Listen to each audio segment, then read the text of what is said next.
Here we are, the Ayurveda comedy channel.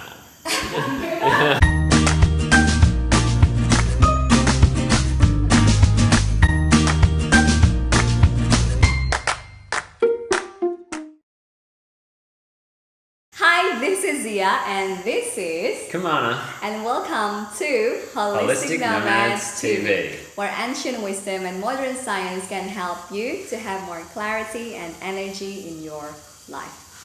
Okay, so today's topic, we are going to talk about how to balance Vata with diet. with diet.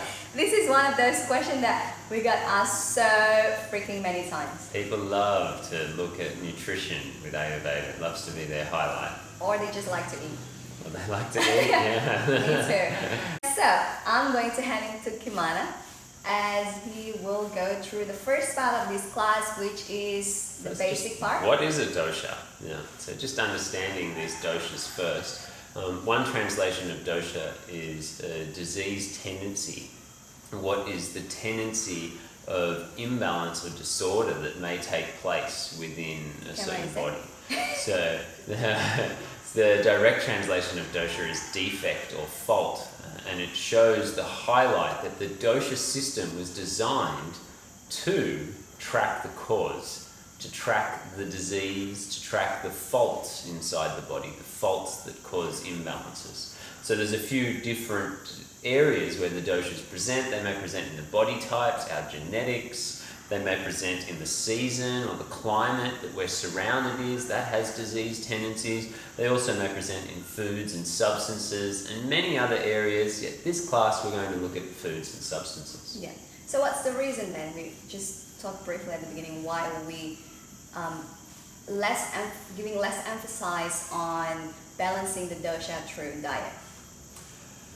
Because there's so many other areas of Ayurveda that can have more effectiveness than just the substances that we eat and consume. One of the highlights of Ayurveda is lifestyle, the way in which you live, what they refer to as dinacharya or swasthavrita, the importance of a healthy life, and your mindset, the way that you act and do things is more potent than the things that you consume.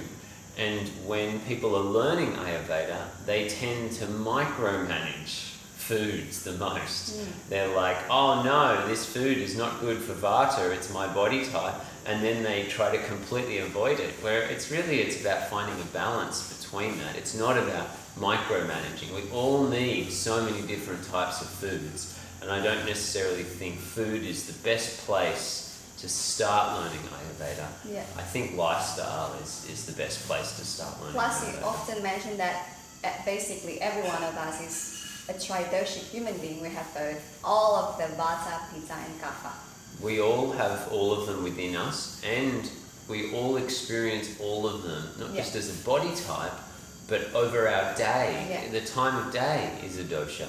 The seasons and the cycles that we move through. So it's hard to get into the full depth of Ayurvedic nutrition. This is a tiny little introduction to how to balance Vata.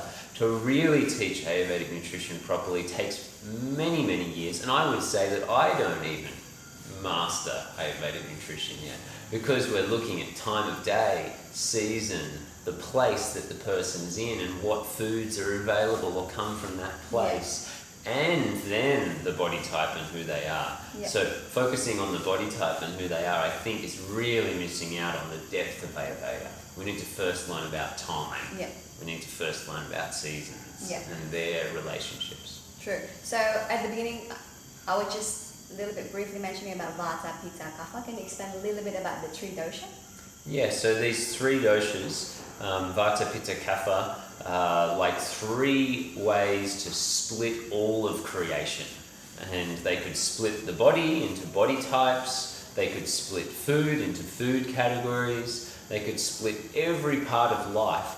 And they're a language system, a scientific language system that teaches us the connections of life, that teaches us the connections between a dry and cold winter and a dry and cold food, and how that may destabilize the mind and the nervous system or influence insomnia or other things.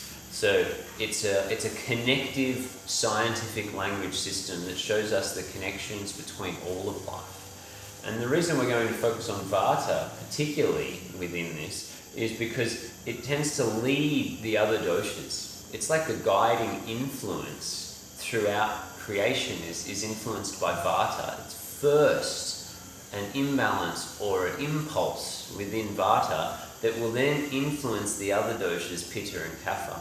So just as inside our body, the mind and the nervous system is related to Vata, it's the mind and the nervous system, the brain and the nervous system, I should say, that is influencing and guiding functions in the rest of the body. It's controlling how much hormones do we secrete, when is it time to secrete digestive enzymes. It comes from the mind and the nervous system. So we treat Vata, one, because it leads the other doshas.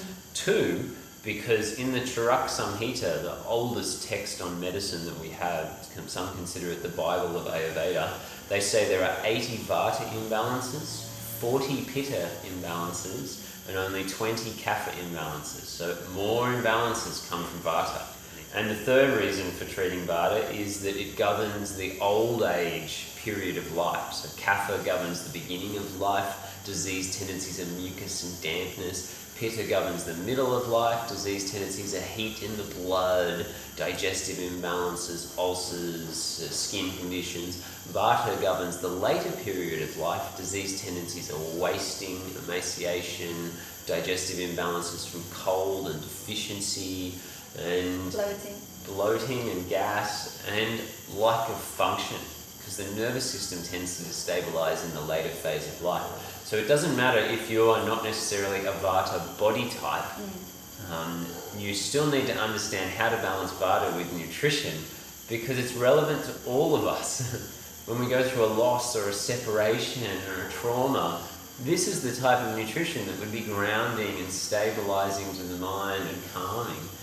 When there's instability in life, when it's a cold and dry winter, or if we're in the later stage of life. Which is why it's such a normal, typical craving when we're like just broken-hearted. Someone left us, and then we want to eat dessert. Yeah. Sweet chocolate, milky, heavy things. Because those things would tend to balance that. Yeah. Okay, so you're mentioning about the beginning that no matter what is your individuality, your dosha, there's a high importance on understanding how to treat Vata, including with diet. So can you share a little bit of the example of disease that relates to Vata that even Pitta imbalance or Kapha imbalance can experience in that too? Anxiety, worry, these are Vata type things. Fears are Vata type things. We all experience fears. It doesn't matter which body type you are at certain times. Yes, a Vata body type has a tendency to experience fears more, yet we'll all go through fears. We'll all go through worry. We'll all go through loss. We can all have periods where we're affected by a cold and dry winter that just seems to last a little bit too long and gets into our body, and we need to warm ourselves up. That would be the main ones that could affect everyone. Then we could start to move into insomnia, but insomnia could be caused by Pitta or other doshas. Oh, okay. I didn't know insomnia also can be caused by Pitta. Yeah, absolutely. Like what? A rajusic-driven type insomnia, where the person doesn't go to sleep before 10, would be more of a Pitta type insomnia. I can relate to that. Or where it tends to wake them up at a specific time that's associated with Pitta, especially the 1 to 3 a.m. period, might be more Pitta type insomnia because of stored anger that's inside the body, will wake someone at 1 to 3 a.m. Wow. A little bit of a sidetrack from Vata diet there. And then so now we're going to the qualities. Like you often emphasize in your training the importance of understanding the qualities of the dosha when it comes to treating it. So if you want to understand any of the doshas, it's the qualities. That's your beginner's first step to really get the doshas, is to remember their qualities, their characteristics. It all stems out from the qualities. So what we'll look at is some of the major qualities with Vata, And we'll have a look at that directly related to foods. So what are some foods that have those qualities? And then we'll look at the opposite of that quality, which would balance Vata. So our first one that we'll start with is dry.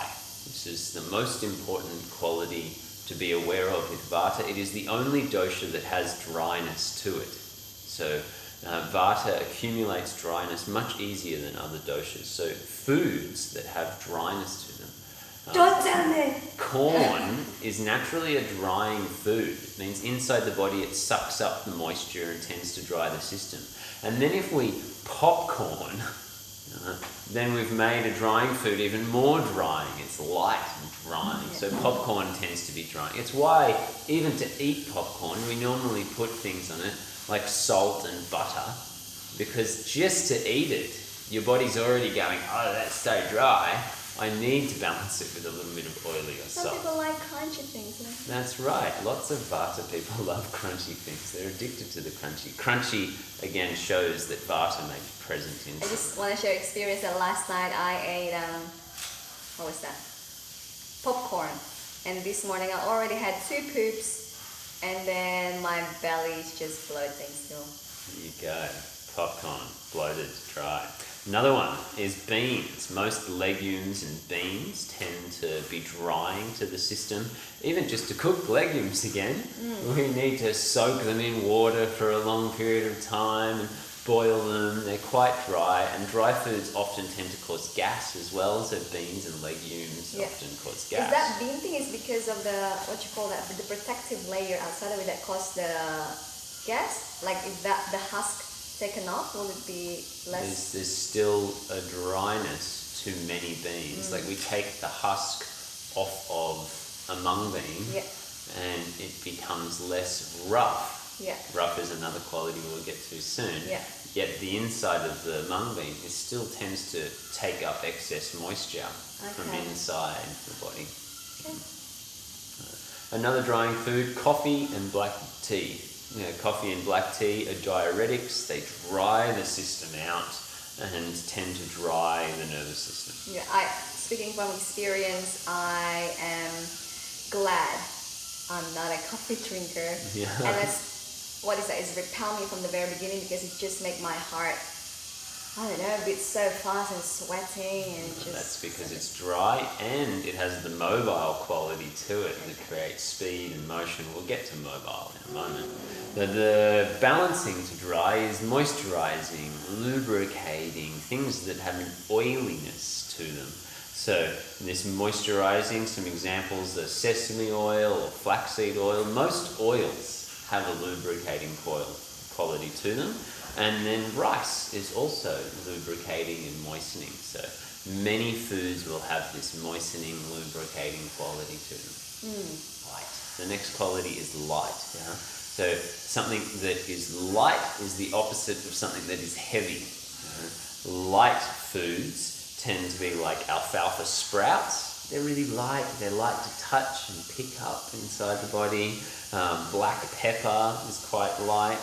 Most fruit is light, and dandelion leaves. When we think of light, think quick and easy to digest. That if you ate it, it would make you feel hungry again within a short period of time if you didn't also eat something that was heavy. Generally we need a little bit of all of these qualities at many meals, but we want to dominate in the ones that are most balancing to Vata. So then the opposite of light is heavy, so we can look at some of the root type things. So, and nut butters, nuts, quite heavy, so nut butters, when you grind nuts into a paste. Nut butters. Like almond spread. Almond spreads, cashew butter, these are very heavy. The thing to be aware of with heavy foods is that they can be so heavy that Vata doesn't have the digestive capability to properly digest and absorb them. So when I first started learning Ayurveda, I overloaded myself with heavy foods because I was like, I'm Pitta and Vata, and both of them are balanced by heavy, so I need to eat lots of heavy food. But Ice cream. Beyond what I could digest. So I'm eating lots of nut butters and toast with peanut butter, and honey and banana on top. We have a song. Really heavy things. And those heavy things, although they were good, they need to be eaten in the smaller amount. So nut butter may balance Vata, small amounts of it, so it's still easy to digest and not too much for the digestive system. And the other heavy foods, we've got avocado is a heavy food. It tends to be filling. If you add avocado to a meal, it's going to fill you up for a longer period of time. Heavy foods are grounding to the mind, whereas light foods can be a bit uplifting and airy to the mind. And we've got a bone broth or marrow. Many of the things that come out of animals tend to have a lot more heaviness to them. So out of all of the doshas, it's Vata that at certain times for medicine may need animal products. It's not that everyone needs animal products, but out of all the doshas, Vata is the one that can benefit from the most. Yeah. So these bone broths, the marrow out of bones and heavier fleshes all come under the heavy quality. The next quality there, is Vata is cold. So some cold type foods, cabbage, asparagus and cucumber. So all of these vegetables tend to be cooling in nature. They tend to slow down the metabolism, slow down the digestive system. And then on the opposite side, some warming type vegetables, we have celery root, beetroot, ginger, and nuts. Again, nuts have a warming property. They tend to heat up the system. That's why many nuts are available during the winter time. They grow for that period and we store them and eat them during the winter. Squirrels, they store all the nuts and hibernate through the winter by eating the nuts through the winter. The next quality is our rough quality. Okay. So rough. When you feel something and it's a little bit rough to the surface, then it can sometimes create that roughening. It's like an extreme drying type effect. So some things that are rough, beans tend to be rough. Inside a bean, it's got this rough quality. It's through this fibre and it tends to scrape at things as it moves through. Rough things tend to create gas inside the body. That's why I get farty. Yeah, farty from beans. Apples. If you break open an apple, the inside of an apple is not smooth. It's rough. If you feel it against the surface of your mouth, it's rough. If you compare it to like a mango, you put a mango, you touch the inside of a mango, it's smooth. Whereas an apple is rough. Apples can aggravate Vata through their rough quality. Beans, cabbage and cauliflower, again, they have a roughness as you feel them. They're not smooth, cauliflower, a roughness, and they can tend to aggravate, dry. They sometimes cause constipation and gas-forming foods. Whereas things with a smooth quality, the opposite of that might be like pumpkin. Oil. No, oil is Oil can be smooth as well. Pumpkin is particularly smooth on the inside. Oil would be smooth. You can feel it with your finger when you touch the exterior of a pumpkin or the inside. It just glides over it. Chia seeds will have a smooth quality to them. Mango has a smooth quality. Milk also has a smooth quality. Talking about, I noticed you mentioned several times about cabbage. And then so we often see on salads like raw cabbage. How bad can it be eating raw cabbage? Well, it's not necessarily bad. It It tends to aggravate and dry. It aggravates and dries inside the system. So if dry and rough are imbalances for you, then it's more likely to be not so good. The main reason we see cabbage salads all over the world is because it stores so well. It has such a great shelf life, and it's cheap. So it's the cheapest place food for a restaurant to put into salads. There's things inside raw cabbage that make it a bit more difficult to digest and sometimes can create imbalances in the thyroid systems. So I recommend cooked cabbages. Next quality is subtle. The subtle quality is something that's actually really difficult to explain. This is advanced Ayurveda. So its opposite is the gross quality. Sometimes subtle is also translated as minute, very small. And sometimes gross is translated as large, very big. So a subtle quality might be electromagnetic pollution. your food is constantly receiving electromagnetic pollution from the environment that it's in, from your fridge, from many other things, and that subtle quality influences Vata more than other people. Not that many people are going to go, oh wow, this food's been in the fridge for too long, yet someone with a really Vata sensitivity might notice that internally. Like a microwave then? A microwave, exactly, would be influencing the subtle quality. It's so minute that we can't even see it. A microwave, we can't see it. It's so minute, and yet it has a really big effect. Just because we can't see it, just because it's subtle, doesn't mean it doesn't have a big effect. In fact, the subtle quality can have some of the biggest effects. So this microwave is having a really intense effect on the food and heats it up rapidly. So too, something that's had more of those subtle influences will influence the Vata type, decrease microwaves. That's why it's recommended for Vata to have as much fresh food as possible, not food that comes from the fridge. It's got less of this negative, subtle qualities to it. Talking about subtle, then that's an example of negative food that have subtle quality. Or just now a substance that just has subtle? Would be like LSD. Okay. There we're talking about drugs, have a lot of solid quality. And something that you could just put on the skin, like Jimi Hendrix used to put acid trips underneath his head here, under his bandana, because it can just absorb through the skin. As he started to sweat, it would start to absorb through the skin. It's so subtle, it's so minute. There's such a small amount of it there, and yet it has such a big effect. So there really is not that many foods that have a lot of the subtle quality naturally to them. The next quality we have is, our last quality, is the mobile quality. So this is the quality of movement.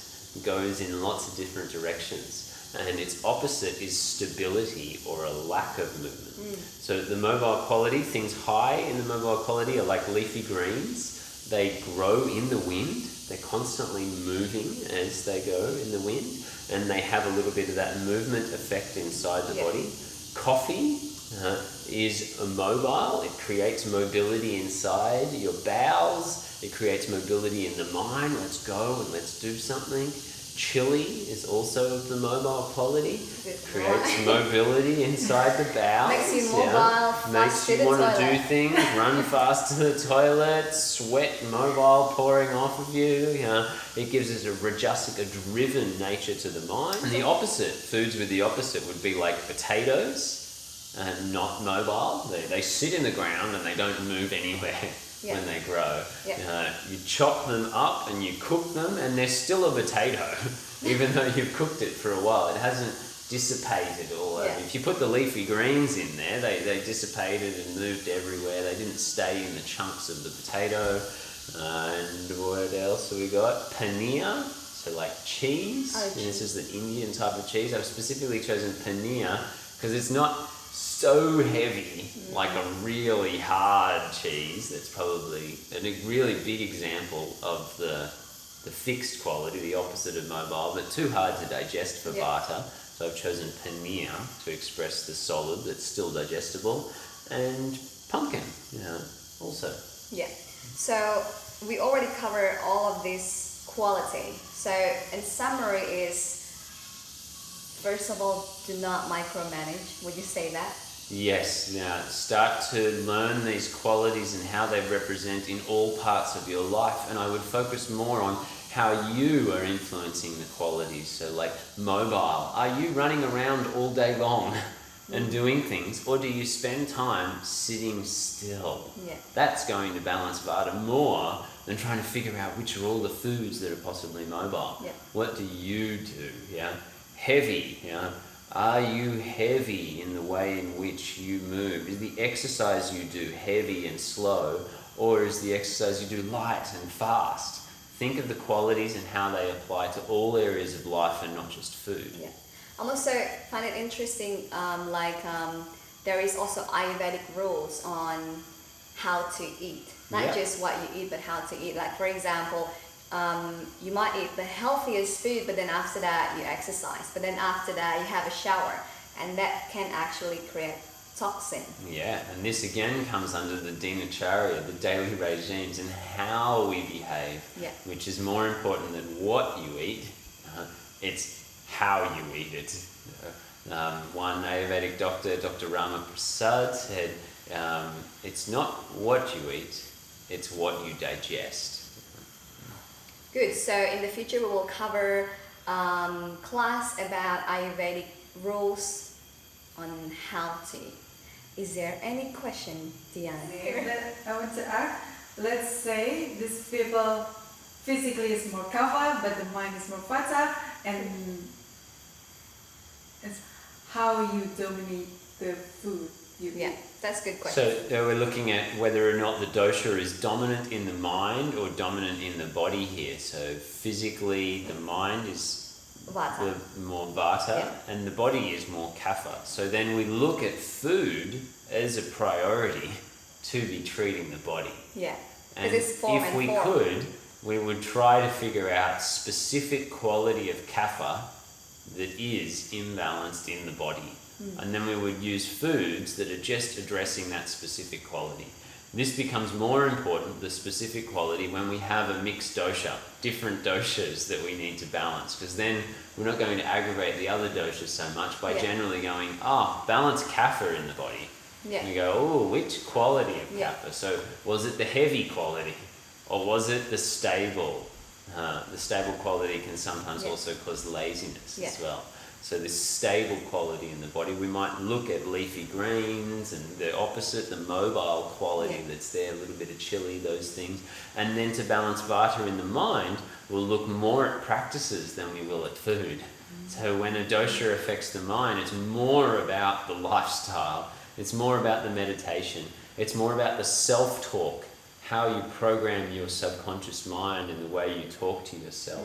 And it's more about the relationships and the people that you spend time with. If we put that question into practice, it's like someone's Kapha body type, so they are more voluptuous, and then let's say they just broke up, and then they will blame themselves that it must be because of I'm fat. Maybe it must be because I'm not, good enough. But that's the mind issue. So what happened, because that Vata in the mind has an imbalance, then I believe that we all human have our own intelligent mechanism on how to balance that. So we know that we experience some separation and loss, then we need to balance it with something grounded, something connected. And a quick way for that is to eat carbs, is to eat something heavy and sweet, because it's heavy and it's connecting, after experiencing bitterness. But then it's really interesting, like what you say, basically we summarize it, that if the imbalance happens in the mind, then we need to treat it with mind's balancing weight for Vata, not the opposite. Best would be going and talking to a loving and supportive friend. Don't go on Tinder. We go and we talk to a loving and supporting friend, and that loving and supporting friend gives us the nourishing qualities to balance the Vata in the mind. We do a calming, slow, grounded exercise practice with one little section to shake it up and release what's in the mind, and then calm it and ground it back down with a meditation and a long shavasana. We go to sleep early to calm the mind. All of these things will help the Vata balance through the mind. If you'd like to study more with us, then there's quite a few options available for that. You can go to our YouTube channel. There's a lot of videos, and there'll be more videos each week in the future. And then there's also more class that we cover a little bit here, like what is dosha, a specific lifestyle way to balance Vata, Pitta, Kapha. There's each video on our YouTube, so it's www.youtube.com/balancelife. If you're interested to become a practitioner and learn how to help others heal, or just go through a self-healing process with a group together, then the Ayurvedic courses are delivering that combination of massage, touch, Ayurveda, psychology therapies. You can see that on ayurvedicyoga.com. Cool. And in next week's topics, we are going to continue on this topic of balancing the dosha through diet, and next week we're going to balance the Pitta, the goal getter out there. No chili, that's the hint. Thank you so much for watching. We hope it's been beneficial for you and we look forward to see you next week. Right, see you next week.